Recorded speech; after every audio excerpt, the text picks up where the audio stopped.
All right, guys, we are here with the third chapter of the Book of Nature called Femme Fatale. So we'll be going over female prophets.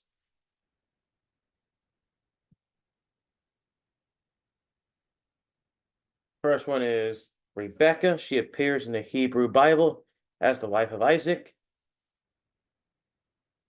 and the mother of Jacob and Esau.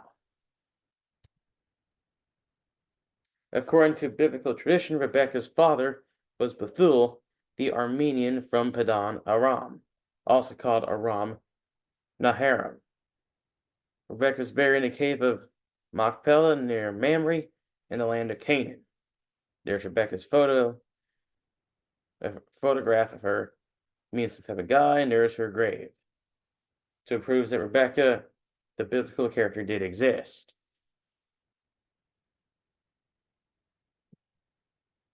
Then there's Rachel. Rachel is a biblical figure, the favorite of Jacob's two wives, and the mother of Joseph and Benjamin,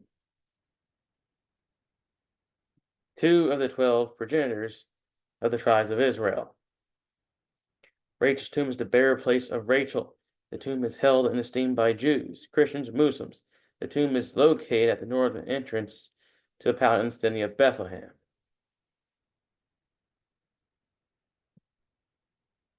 Then there's Dorcas.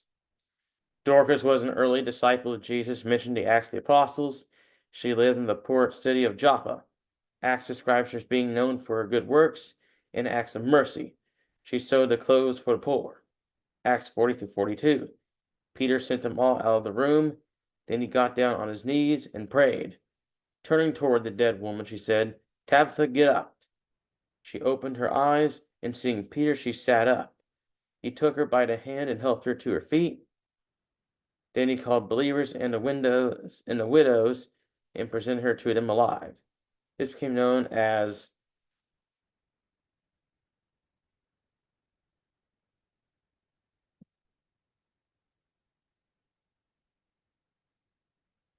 This became known all over Joppa, and many people believed in the Lord.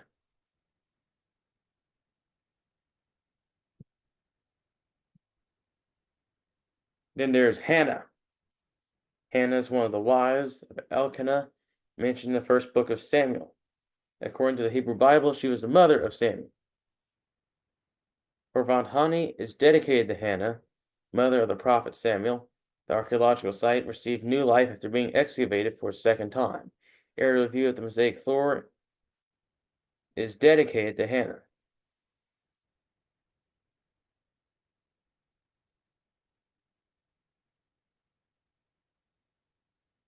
Esther. Esther is a young Jewish woman living in the Persian diaspora who finds favor with the king, becomes queen, and risks her life to save Jewish people from destruction when the court official Haman persuades the king to authorize a pogrom against all the Jews of the Roman Empire. There's not much evidence for the historicity of Esther, but we have archaeological findings that support characters and places that were in the Esther story.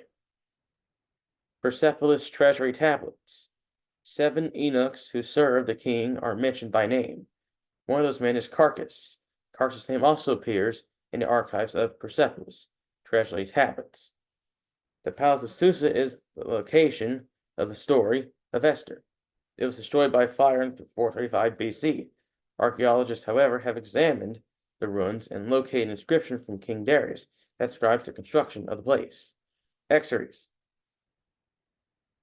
Xerxes was a Persian ruler who served as the 4th king of kings of the Achaemenid Empire, reigning from 46 BC until his assassination in 4065 BC. He was the son of Darius the Great and Atossa, a daughter of Cyrus the Great. He is identified as King Ahasuerus and Esther. And last but not least is Mary, the mother of Jesus. Mary was impregnated by the Holy Spirit and thereby conceiving her first son, born Jesus, without sexual relations with her betrothed Joseph. Mary was a relative of Elizabeth, wife of priest Zechariah, of the priestly division of Abijah. who was herself part of the lineage of Aaron, and so of the tribe Levi.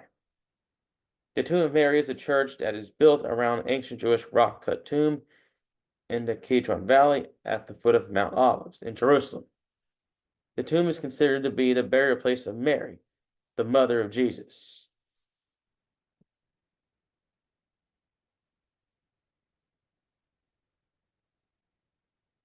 So this concludes Femme Fatale.